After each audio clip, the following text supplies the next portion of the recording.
but she's also a NABO Circle member. And you're probably like, what is a NABO Circle member? Especially those who are going to be new to NABO after this program. And a NABO Circle member is a woman business owner whose business has a revenue of $1 million or more. And so that's one of the great perks of being in NABO is that there are different groups and different segments or people who are at different phases in their business. And it's just amazing to be able to be in community with everyone and to share their knowledge and expertise and just to kind of get all the things that they know and just to be a part of that community. So we're really lucky to have Nikki on our call today. Nikki, I believe, don't please forgive me if I'm wrong, Nikki. Nikki is a CPA Yep. and she owns a company that's a CPA company, and she's going to be talking to us about cash flow and projections. And then I'm going to be quiet and then I'm going to throw it over to Nikki because we have a lot to cover and a lot of information, and I'm going to be taking notes too. So Nikki, without further ado, Perfect. How are y'all, you ladies, today? I'm actually going to get my share screen here because I do have some slides, not a ton, um, to kind of walk through as we talk about cash flow projections. Feel free to either pop questions in the chat. I'll see if I can actually get it where it shows. Otherwise, I'm completely free or open. If you guys have questions, go ahead and pop in. If it's like, oh, that's a couple slides down, I'll let you know. Otherwise, I can answer your questions as you kind of come up with them. So a little bit about me. I should actually make sure. Can you guys all see the screen? Okay, perfect. So I love all things books, cold brew coffee. I absolutely live on caffeine. Biking, personality tests, bourbon. I'm a huge bourbon drinker. And I help to love women-owned businesses grow. So yes, I own a CPA firm, so taxes, accounting, all the fun numbers stuff. And then also a fractional CFO firm. So part of that, what it does is talks about numbers, talks about forecasts, budgeting. We work all over the US. Started off a team of 4 in 2017. And we are now up to 24 people as of today. Actually, I just had a new person starting. So very much believe in cash projections, kind of talking about, yes, your runway, your plan, and what you're all doing on that stuff. I'm also, CEO of my own company. I've been married for, I was literally just on a call with Taylor Corp when we were talking about the sandwich generation of raising kids and, raising aging parents. Um, I should really know how long I've been married. I got married in 2007, however many years that is. So almost 20, 18 years. And then I have a 13-year-old and an 11-year-old. So definitely busy on that side of it. But I mean, I'm sure as you guys all know, business is huge for all of us and it's a huge part of your life. So the balancing act that we all go through as you own a business is cash versus growth. So I first wanted to kind of start off talking about what the difference is between cash flows versus projections. Looking at when you're looking at growing, like what do you need to do to scale right? So I'll be honest, a lot of the conversations we have with our clients, balancing cash and growth is one of the most critical and tricky challenges for any business owner. If you're growing too quickly without the capital to sustain it, you're going to collapse. If you're being too conservative and hoarding cash and just making sure you have everything because you have the certain dollar amount you want in your head in the bank account, you could actually miss out on opportunities that could exponentially ignite your business, help scale it, and help you get to that next level. So it's a fine balancing act. And let's be honest, a lot of us, since we're so ingrained, we always believe the best in what we're doing. And so we kind of get a myopic view of being like, no, this is what it is, without necessarily stepping back and saying, is this the right choices I'm making? So with this, here's what you need to know between cash versus growth. So cash represents its safety. We all have that certain amount that most people want in their bank account. But to be honest, especially when you're starting a business, you watch it like a hawk. It represents, being flexible, having solvency that you can kind of have things going, moving along. Cash flow is short-term survival. Once you're growing and scaling, you have to be comfortable with your cash decreasing potentially in order to hit that next level. And when you're looking at KPIs, like key performance indicators, you're usually looking at stuff if it's short term, is around cash, days of receivables are outstanding. What is your AP looking like? They're very cash driven. So they're usually measured in burn rates and liquidity. So AR is very liquid. Your accounts receivable is very liquid. Your inventory might not be that liquid. So it's not as easy to turn inventory to cash. So it's kind of having that, are you a product-based business? Are you a service-based business? What kind of terms do people pay on? And knowing those kind of things to know what your burn rate is. Whereas growth is definitely more future focused, big picture. So this is either looking at expansion, you're looking at market share, you're looking at long-term strategy, growth, acquisition, buying other firms.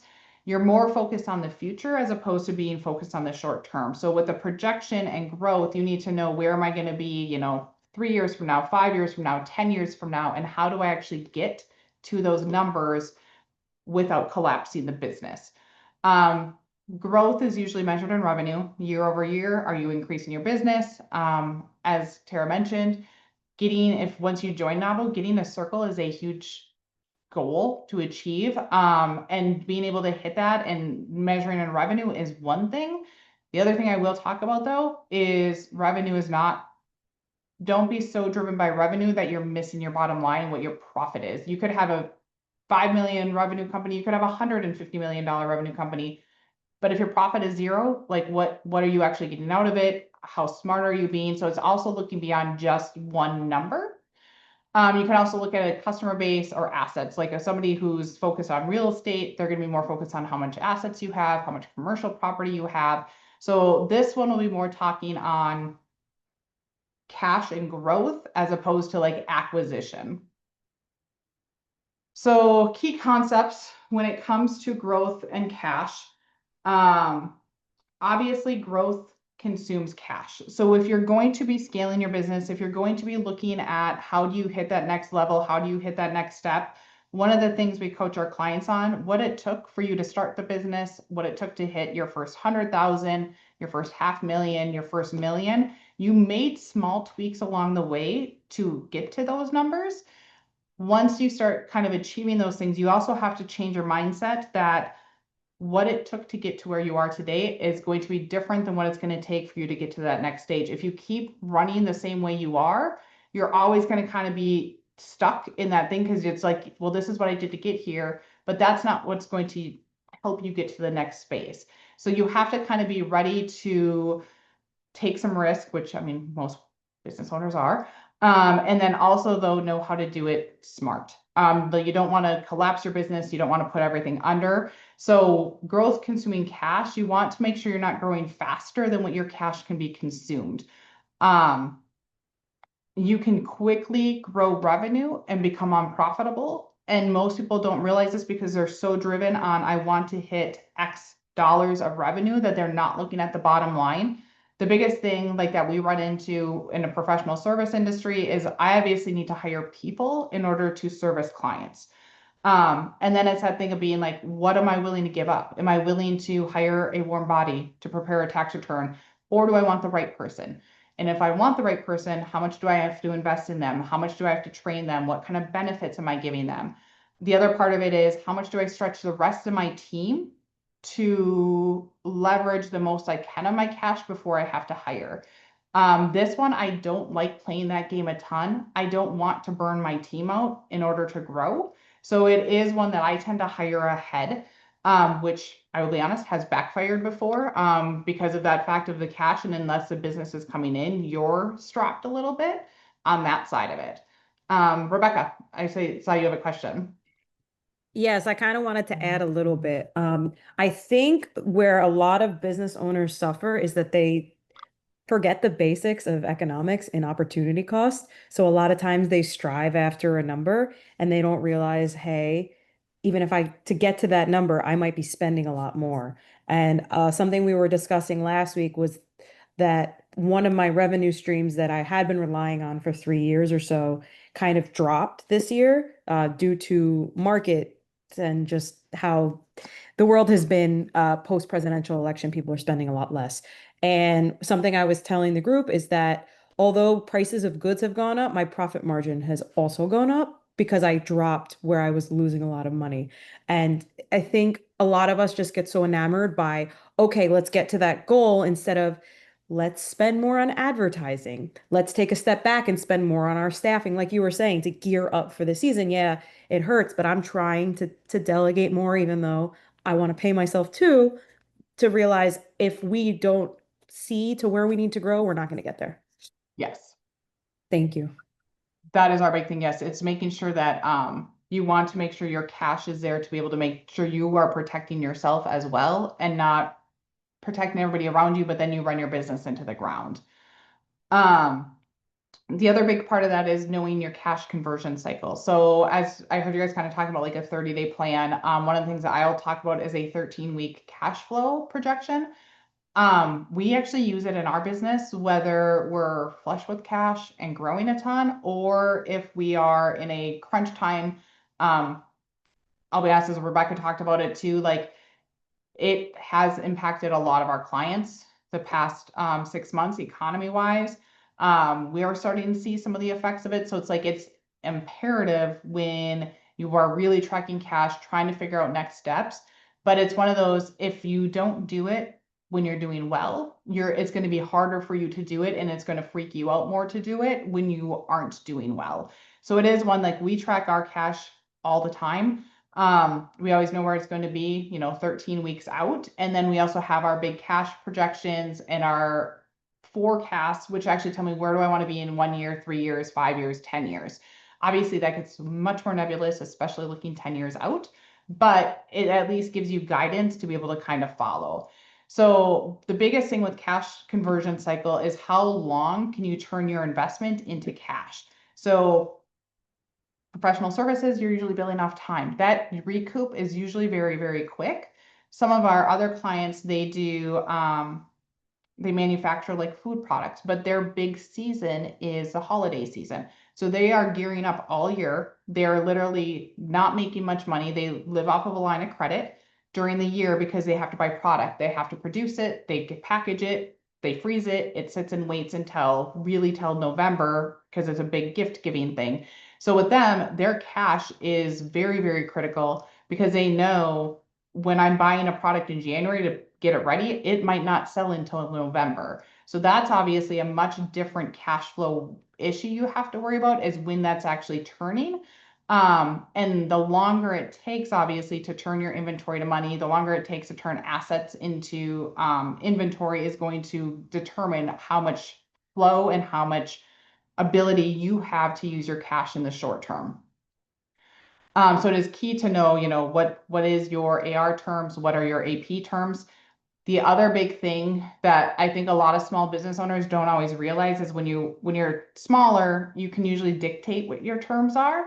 There gets to be a point where you have a big client and they're going to end up dictating what your terms are. And if you were used to like a 15 to 10-day time frame of being paid, and all of a sudden now it's 30 to 60 days, usually you're working with another big corporation, you don't really have a ton of pull because you're a little guy, is being more aware of saying, hey, if I take on this contract, can I really sustain putting out the inventory, putting out the product needed, putting out the time, the labor, and not being paid for 60 days. So that's sometimes a mind shift for people. It's a huge contract, you don't want to turn it down, but how are you going to, in the short term, make sure that you have the cash available to prep yourself and be ready for that? Planning growth in stages and not sprints. This is one I have to remind myself all the time of. I'm going to be honest. My company, we run off of EOS. If you're familiar with that, it's the entrepreneurial ownership system. It's also called Traction, Rocket Fuel. One of those things is your entire leadership team. If you have a leadership team, if you have a cohort around you, is everybody on the same page? Is everybody moving towards the same goal? And is that where people want to grow? About 2 years ago, I wanted to grow very, very quickly. Other people on my team did not. I kind of went rogue and grew, and it strained me, but it ended up straining the team a little bit more. But knowing that we had the foundation in place, like I knew I was stretching my team, but we're accountants, people tend to be a little bit more conservative. They like things being the same. So I knew I was pushing them out of their comfort zone. But rather than just targeting one shiny object, is being like, we wanted to do it smart, we wanted to do it well. So it's like we built the foundation, we knew what we needed. We then target those clients and make sure, are they the right fit? Are they the people we want to work with? That's a huge part. Your business is never going to be fun, and you're not going to grow as well if you're working with people you don't enjoy, instead of like focusing on those ones who really fit your target market. And then knowing that you want to make sure it is, like I said, stage based. Our big thing is I could easily flip, I could bring in 20 clients tomorrow, but if I don't have the team to provide the service, I'm going to be a leaky bucket. And all these new clients I bring in, I'm going to lose all the clients that we've already attributed and like have, which, let's be honest, those ones are cheaper to retain than it is to bring in new clientele. But if we're not providing the service and that level of expertise, we're just going to be flooding and moving everything through, and I'm not doing strategically. So it is more making sure that you have it set up that you're not putting yourself under, even though, like I said, your revenue line is going up, but what is it doing to your profit line, and how much are you actually leaving to the side because you have a leaky bucket and everything that's coming in is just going right back out in another way. Funding growth strategically. A lot of people, especially if you bootstrap your company, you're really used to relying on cash. And this is actually saying your capital structure should match the timing and the risk of your growth. This might be, I always tell people, get the line of credit before you need it. It's the most ironic thing, but the day you need a line of credit, you will not be able to find a bank who's going to give one to you, because by that time you're in a dire situation. They can see that banks don't like risk. I always advise, when you are doing well and you don't need the money, go to the bank and ask for that line of credit. You don't have to use it. You don't need to pull money out on it. Just have it available for that rainy day. Or if you want to be able to say, you know what, I'm ready to make this stretch. I'm ready to make the payment that it's going to take this line of credit, and be able to really pursue your dream and go after it. But knowing that risk and what that payment is going to be, and making sure you're doing it smart. So our big thing is always to like being open and honest with the lenders that you have.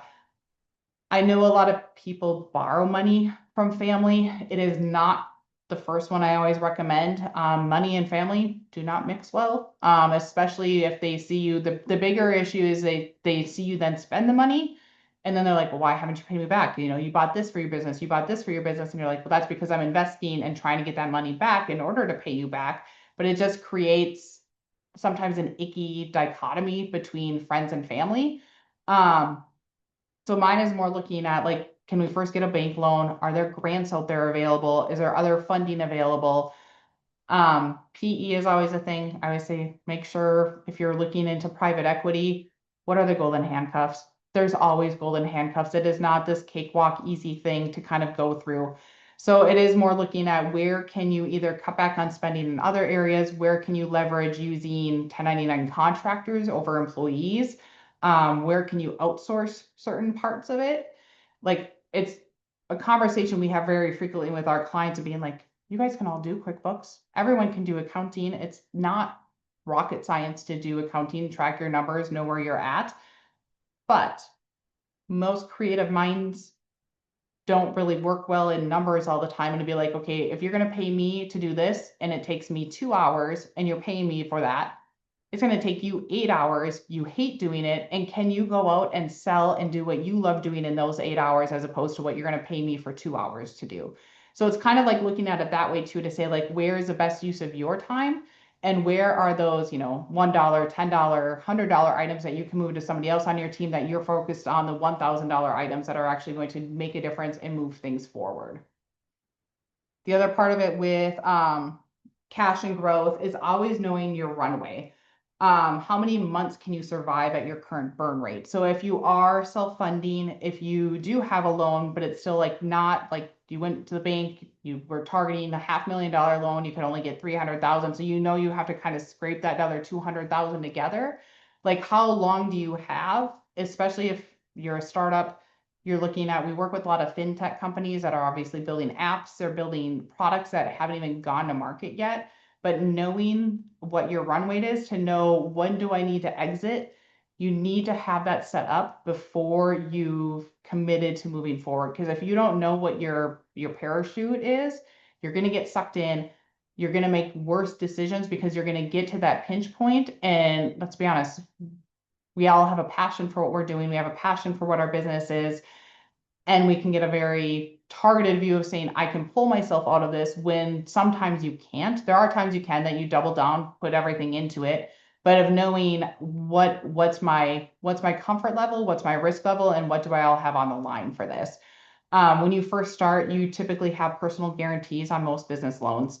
So it is being aware of like credit cards, making sure that you're comfortable with where your credit card limit's at, comfortable with where everything else is at. And then also looking to say, taxes, when are those going to come due? When do I have to pay those amounts? Make sure that you're caught up on all that kind of stuff. So it's kind of knowing what your risk rate and what your tolerance level is. Building margin into growth. So growth with low margins, you are just scaling your losses. It is one knowing what's your most profitable item, what's basically your Costco chicken, like what is it that you're going to use to get people in the door, and know that you have maybe 1 or 2 items that gets people in the door, but they're going to buy something else when they're there. The whole Costco chicken thing, like they haven't raised their prices on it. It's $4.99. They use it as a loss leader. It's a way to get people in the door. It's very strategic as to why it's in the back of the building, because you walk by everything else. You're going to end up buying something when you're there. So it's like, it's one thing to have the loss leader, but you want to make sure that as you're building and growing, your profit's going to go down because you're stretching and getting ready for that next step. But you want to make sure that you're not just compounding loss after loss on top of it. And watching for phantom growth. This one is a hard one. This is that whole, the 80-20 rule. 20% of your clients are what drive 80% of your revenue, but they can also vice versa. 20% of your clients can cause 80% of your problems. That 20%, if you can cut them and get rid of them because they're a time suck, they're a mental brain issue. We always try to make sure that when you're growing, make sure they are still the clients that fit you and you're not saying yes to everybody. If you're getting every contract, if you're getting every sale, you're likely underpriced. If every time you're going to the table and you're bringing stuff and it's always you're selling out, you're doing all this stuff, you may want to look at raising prices. It can be a very easy way to get your revenue up without actually stretching much of what you're doing. So that's kind of our big things on that one. And then the phantom growth too is scope creep, that you've agreed to one thing and then things keep going through, you're stretched, you're thin. If you don't have a team that's watching it, it's very easy for scope creep to start happening. And now you're giving away services for free that you're charging other people for. And so that's an easier one too, to kind of watch for, to say, hey, do we have this? Are we promising more than we're actually producing? Are we giving them, the gold level plan instead of the silver level plan, which was what they're paying for? And we all have those clients that you take that risk on, that you're like, hey, like, I think this can turn into something more, but you want to make sure you're being strategic on who you're doing that with and who you're doing it for. And then, oops, there's nothing not moving. With knowing your runway, part of that is knowing how much cash on hand you need to have. Most businesses, I would say, maintain about a 3 to 6 month of expenses. Startups should really run 6 to 12, which I know is ironic because when you're a startup, you don't have that kind of cash on hand. So it is kind of being like you're more established, so you leave less money on hand because you usually have stuff under control. Whereas when you're starting up, you should actually have more of a runway. For anybody who's going to the bank to get loans, making sure you have that funding. I always prep clients to say, put in what your operating expenses, put in what you need to live, and make sure that is built into the loan that you're getting. A lot of banks will actually give loans for owner's pay if it's brought up from the beginning. If it's brought up and you've pulled out that money after the fact, that sometimes makes the bank a little bit angry. But if you come in and say, hey, here's what I'm using the money for, some of it's assets, some of it's to buy inventory, and some of it is literally for payroll for myself to keep this up and going, they're usually much better on working on that side of it. We also have clients who leave so much money in their bank accounts. They will leave millions of dollars in there. And I'm always like, do not do that.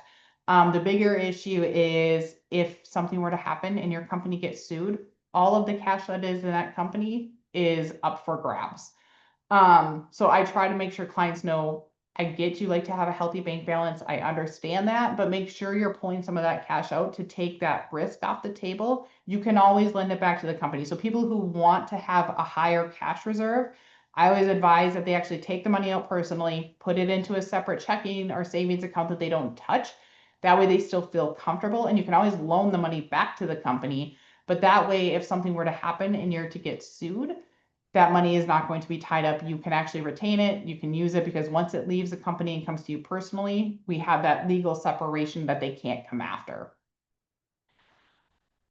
Using the 13-week cash flow projection, like I said, this is huge to know what's coming and going. You typically know weekly, like, okay, we have payroll the 15th and the 31st. Our rent is always due the 5th of the month.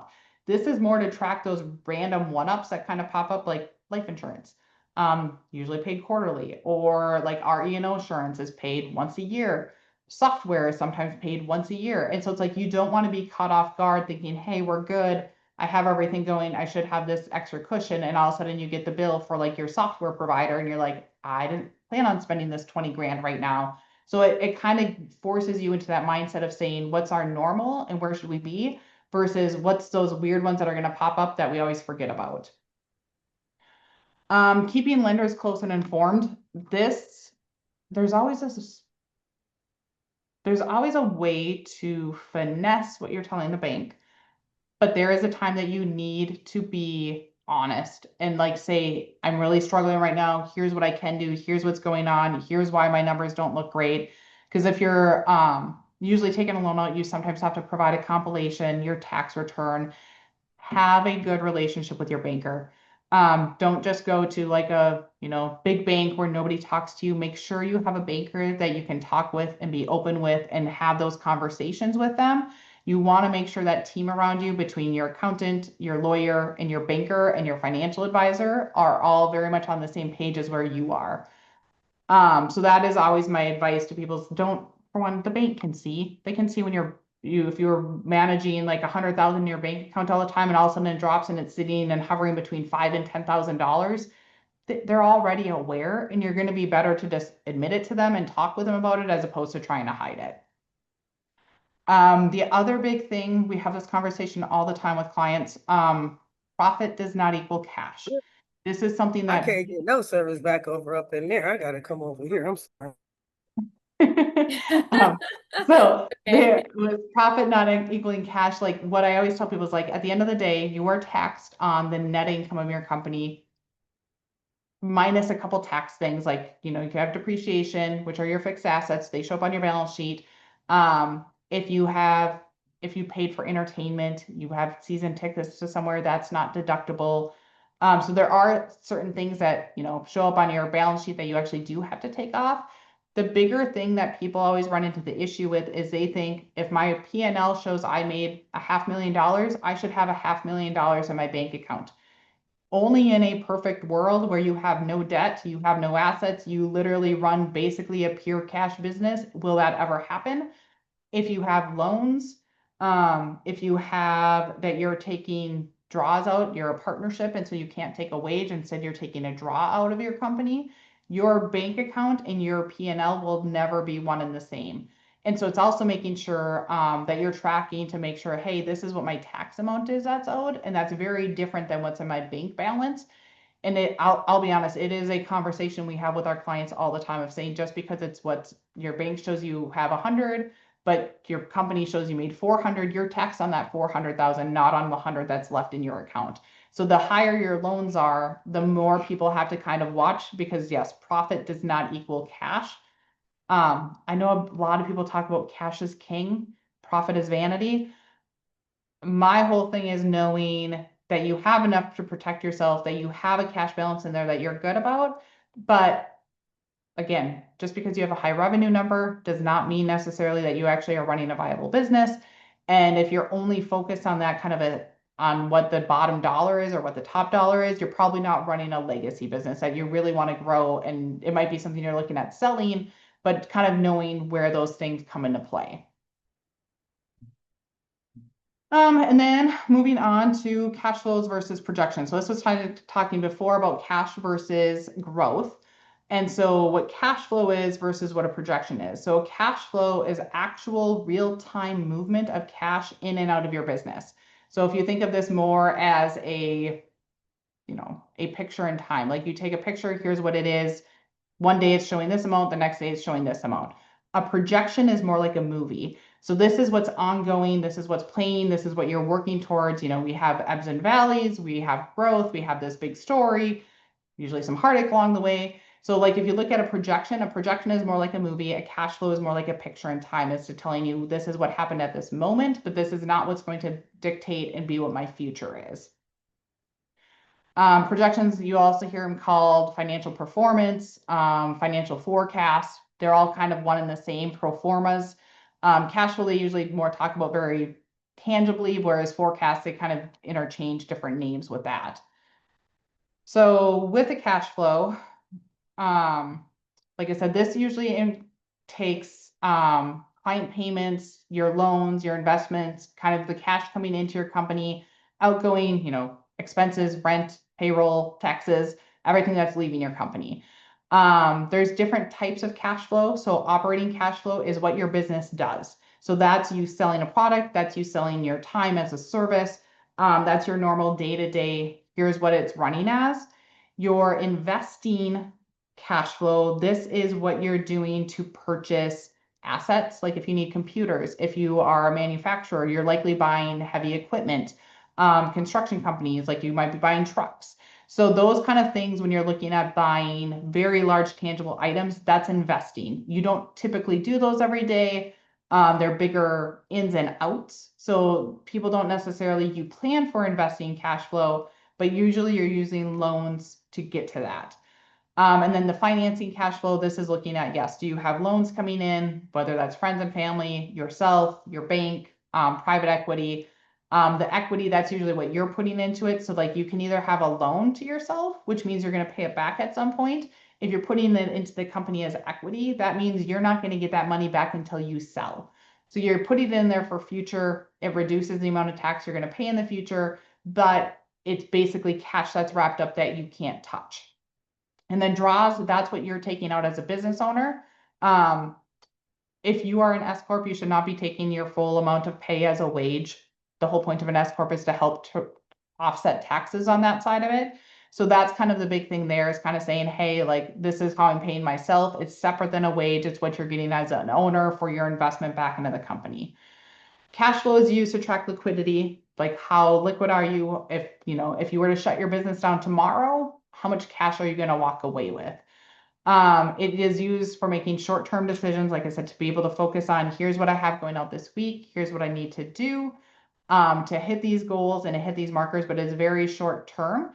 And it's a way to manage your runway and overdrafts. So it's a way to make sure, are we on target? Are we going to be able to make payroll this week? When cash flow gets very instrumental, the other part of it is if you're trying to grow and you're in a good spot, how much cash can you make sure you're putting away every week in order to actually, if you want to say, I don't want to use loans to go buy, my next piece of equipment. I want to not be able to have to use a loan to pay for a recruiter in order to hire people. Is then how much money can you be saving every week in order to basically self-fund yourself? Tools for cash flow purposes tend to be very tactical. It is your 13-week rolling forecast. It is your bank statements. It's, QuickBooks, Xero, whatever you're using for accounting software. It is very tactically based. A lot of like QuickBooks will already kind of run this kind of stuff for you in order to pull out to be able to get that data out of there. Projections are very much future focused. We have, like I said, with EOS, we run, we have a 1-year plan, a 3-year plan, and a 10-year target. Personally, we do run all of our forecasts, go out 3 to 5 years. When we're doing CFO work for our clients, we also do tend to make sure we're going out 3 to 5 years. We do both one of two things. We have a rolling forecast, which means every month that we're going, we're adding a month on. So it's like, it could be May of 2025. We still have our forecast going through May of 2026. Whereas a budget usually runs your calendar year. A budget runs January to December. Forecasts, usually you keep rolling them forward to make sure you're always targeting and adjusting as you go. So this is also looking at what your projected revenue is. Projections are also, and forecasts are different than a budget. A budget needs to be realistic. I also tell people ask me this all the time, should I have a budget? My question back to you is, are you going to follow your budget? If you're not going to follow your budget, don't waste the time even doing it, because now you're just wasting your time. You're wasting your accountant's time likely. If you're not going to follow it and track it, I advise people not to do it, because people get really angry about budgets. They don't like having to track where their income is, what's going on. They don't like being held feet to the fire when I say, hey, you said you were going to spend $100 on advertising this year or this month, and you spent $2,000 this month alone. So it's one of those things that I always tell people, if you're not actually going to follow a budget and track it, don't do it just once a year just to say you did it and check a box off. I would highly recommend having one and following one, but that's how budgets and forecasts are different. Is a budget is very much, here's what the next 6 to 12 months is going to look like. You're going to track it each month. You're going to see where you're off and have that discussion. A forecast is your BHAG, your big, hairy, audacious goal. How do we want to get there? Can we get there? You don't want it so large. Like if I said tomorrow, hey, in 3 years, I want to be a $10 million company, that would be a very, very big stretch. And I would really have to figure out different things as how I was going to hit that. If I said in 10 years, I want to do that, not a problem. So it's also kind of saying like, where are you willing to push? Or like, if I was looking at hitting that 10 million, does that mean I want to acquire and buy other businesses? Or do I want to have the organic growth and have it be me? Or do I want to purchase? So it's kind of looking at that kind of stuff. So projection is more on projected revenues and projected expenses. How we build ours out, and how we have like help with clients between both retail or like product based and service based. Service based is very much, what do I need? How many people do I need? So if I grow, I know for my book of business, every $250,000 of revenue, I need another CPA, an accountant, a person. So it's like, if I'm going to say I'm going to grow $1 million next year, I know I have to hire 4 people, which means 4 more computers. It means 4 more people on our health benefits. We're remote, so I don't have to worry about office space. But like those kind of things, we start building that in to say, what is it? Or like we've had ones that we've worked with a lot of chefs, personal caterers. And so they bring, like they prep on their site and then they deliver fresh cooked meals to their clients. They know if they're going to take on new routes, they need to have a truck. They need to have a driver. They need to outfit that truck with all the warming equipment and everything else. So a cooler in there, like they have to have all this built out. So as we're building out their forecast and we're saying, here's the expenses that are going to go along with it, you do want to tend to go a little bit high on those. So that way your projections are somewhat on track, because let's be honest, we don't know what's going to happen in 3 years again, economy wise. So to make sure you kind of have that stuff in there. Sometimes cash flow is built into your projection. That is also more looking at it on a long-term basis to say, like, is there a time that we're going to have a cash crunch that even with putting this money away that we may need to pull on our line, that we may need to invest back in the company? Projections are used, like I said, for strategic planning for your team to know where you're at, to hit your goals. Investors and lenders, if you're doing a pitch deck, they definitely want to see a pro forma, and be able to say like, hey, here's where we're going, here's what we're targeting. And then it can be used for setting budgets and growth targets. Budgets, like I said, is usually you would want to have somewhat of it already built on factual, whereas a projection tends to be a little bit more, how do we hit that next level? With this one, what you're using is you typically use your budget as a guide to start it. And then you do financial modeling afterwards. We use Excel a lot. The other one is that I found that works really, really well is it's called Fathom. You can put your own data in there from QuickBooks. The fee isn't terrible if you're a one-off person using it, but that you can actually run projections and forecasts in this. It's a app-based, cloud-based thing that you can sign up for, similar to QuickBooks, and you can tie the two in. So Fathom has been one that has actually worked really, really well that we've seen also, if you're kind of looking for a way to use that one. And I think it actually is PH for Fathom. So that's a big one. And then scenario planning. Our big thing with scenario planning is, let's be honest, most businesses, you have multiple lines of revenue, whether it's multiple products you're selling.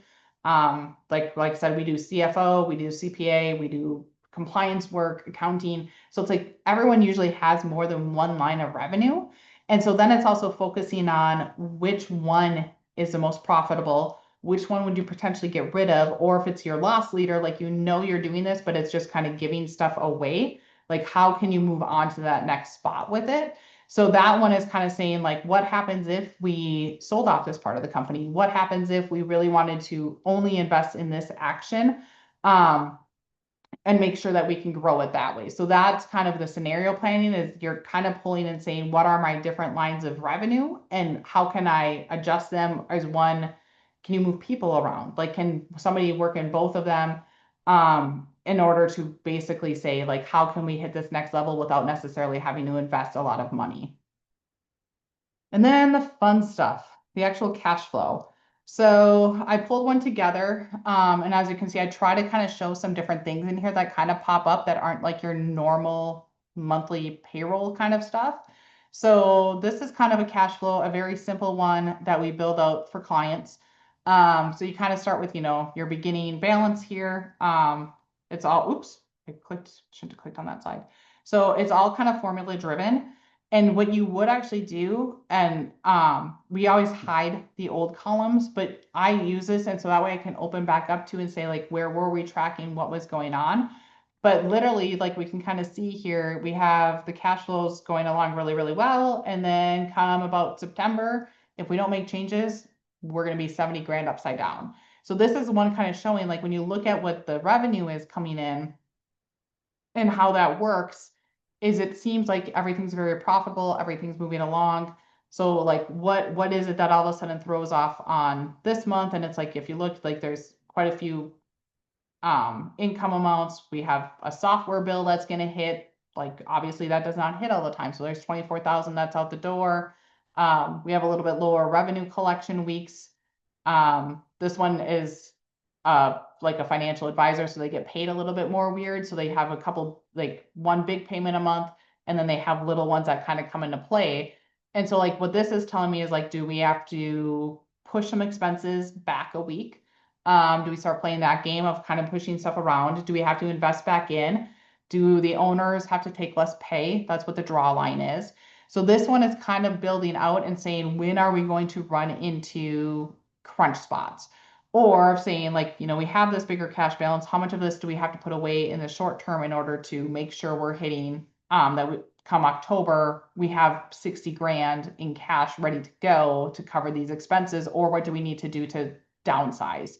Obviously, one of the biggest things that this client has is payroll, of saying like, are we overstaffed? Do we need to potentially lay somebody off? Do we need to make changes that way? Is there a way that we can change? Obviously, benefits are a little bit harder to change because they tend to be tied to your payroll, they're tied to your people.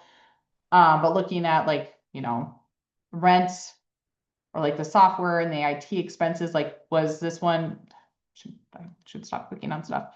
Was this one here for this 8 grand? Was this actually computers? Could we actually move that instead of buying the computers now? Do we put that on hold and wait until later?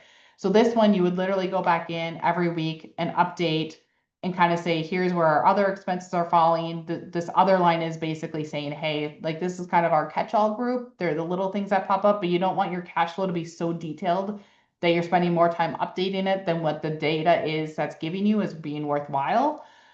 So it tends to have your bigger, like the credit card payments you should have in there, because obviously those only hit certain times in the month.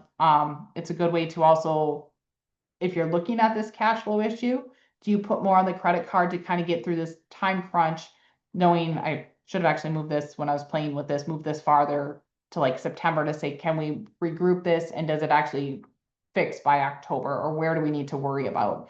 So what these are kind of telling you is showing, here's where we're running into issues and here's where we need to make sure we're tracking. Whereas a projection, as you can see, is very, very much bigger picture. This is showing what 2024 was, as to what they were. This is an HVAC company, of kind of saying, hey, here's what your revenues were. This is a percentage of the revenue, so you can kind of see where the service lines are coming into play. The G&A expenses, obviously, this is quite a bit less detailed. It's still within QuickBooks or your financial advising, but this is kind of saying, hey, here's where we're spending big dollars. Advertising is obviously a huge cost for a lot of companies. Depreciation, like just general. So it's like it breaks out the big things, but we're not going to list out what office supplies are. We're not going to list out, what it costs for our dues and subscriptions to be part of Wall Street Journal and get that magazine. So it's more saying we're looking at big picture things. So this is this would be the budget. Here's what we're looking at for 2025. We have some growth in there. Here's a different, we know that then, obviously if your revenue goes up, if you're an HVAC company, your parts are going to go up. Like cost of goods sold should also increase. And then saying, here's what our budget is for looking at 2026. So these guys like to go a little bit more conservative. So it's not quite like, as you can see, even though we went from 6.5 to 8.2 for the forecast, they actually want to maintain for a little while after that. They're doing phase pushes. So this is kind of saying, here's a year that we're really targeting, we're hitting it. They take another year or two to kind of right size, make sure they're ready, and then they do another push. So this kind of gives that feedback of saying they have basically what last year was, what they're targeting this year, and then their maintenance phase again in the following year. So again, though, this, as you can see too, I included EBITDA. So this is earnings before interest, taxes, depreciation, and amort. When you hear people talk multipliers, selling their business, it is all based off of EBITDA. EBITDA gets changed every year as your company does better. So it's like we went from, 2024, the company was worth 600,000. In 2025, it's going to be worth 1.3 million. So it's like there's quite the increase there. And so this is kind of showing people that if you wanted to sell the company, this is a quick valuation to be able to look to see where you're actually sitting. So like I said, these are very much bigger picture, pie in the sky, but trying to say like, can we can we go from, increasing almost almost $2 million in a year, which is a very significant increase this way, and kind of saying like, where is that cost coming into play? We need to hire more people. They obviously cut back on admin, but then they're investing more back into their tech costs and looking at other people that they would have to have in place in order to do this. So the key differences between cash flows and projections, again, cash flow is very time sensitive. You're looking very short term. It's based on actual data. It's more like doing the bank recs in high school, balancing your checkbook. Projections are future forward. You can parse them up quarterly, yearly. Most of ours are yearly, even though we break them down into a monthly to be able to look at. And it's more to look at how are we going to hit those goals, whereas cash flow is very tactical. How are we going to stay in business? How are we going to be stable versus how are we going to grow and how are we going to expand our company?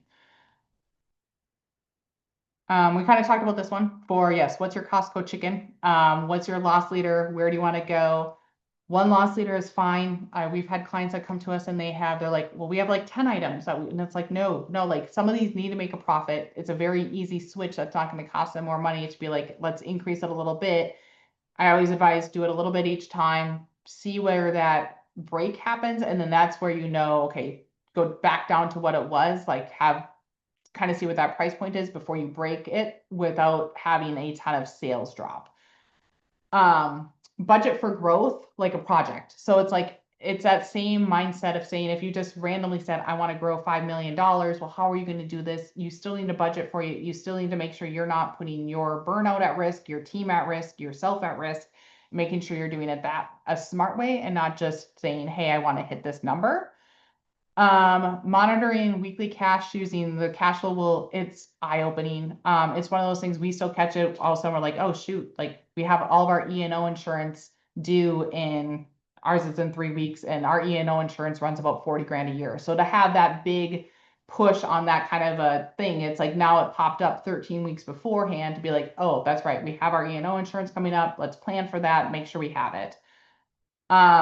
The biggest thing that I tell people, make sure you invest in your systems and your people before you start growing.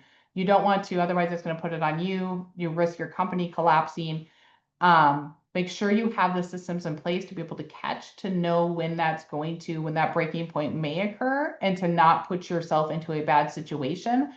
And you just want to make sure on the people side of it that they're ready to go, that they're in step with you for the rest of your team to be able to kind of track that. And I know I didn't leave a ton of time for questions. I know stuff has popped up, but did you guys have if we have like 5 minutes left, did you guys have any specific questions for me on it or any slides you want me to go back over? I think you did great with 5 minutes left. It was so much to take in and just so much to learn. One person, they were kind of going back and forth about Fathom versus Fathom, right? PH or F. I know. F I is the can one in QuickBooks. Is there another one? Because it was let kind of me going back and forth.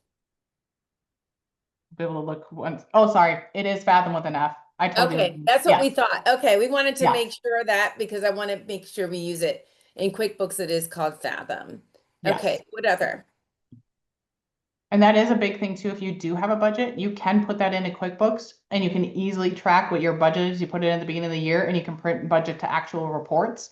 Um, it's super simple to do, to be able to put that into there. And then you can actually carry it over that it comes from prior years. If you want to make a very simple budget, you can literally copy and paste from your prior, what everything was, and it'll pop up into a budget with QuickBooks. Wonderful. Linda put a note here and said that she'll be sure to send this presentation. We know, I think somebody mentioned it last week, that it's like drinking from a fire hose. We get it. So this, along with the other recordings, will be sent out to you. And she said, don't forget to breathe. You've got this. What other questions do you have? We have about 4 minutes left. And if we don't have any, I definitely want to thank Nikki for her time. This was really, really helpful. I was taking notes and just also a good reminder of things that I kind of knew and I had in the back of my mind, but that reminder was really, really good for me. So I really appreciate you taking the time. Nikki, everybody is saying thank you, thank you, thank you. We certainly appreciate it. And then if you guys have any questions or anything that comes up that you didn't think of during this call, but it comes up for you as you're working through your QuickBooks or working through Fathom or working on your budget and your projections, please don't hesitate to reach out. I'm sure that we will, if we don't have the answer, we will reach out to Nikki or somebody who can help us with the answer. Okay? All right. So until next week, everybody have a wonderful week. We're going to give you back 3 minutes. So thank you so much again, Nikki, for your time. And I will see you guys in 1 week.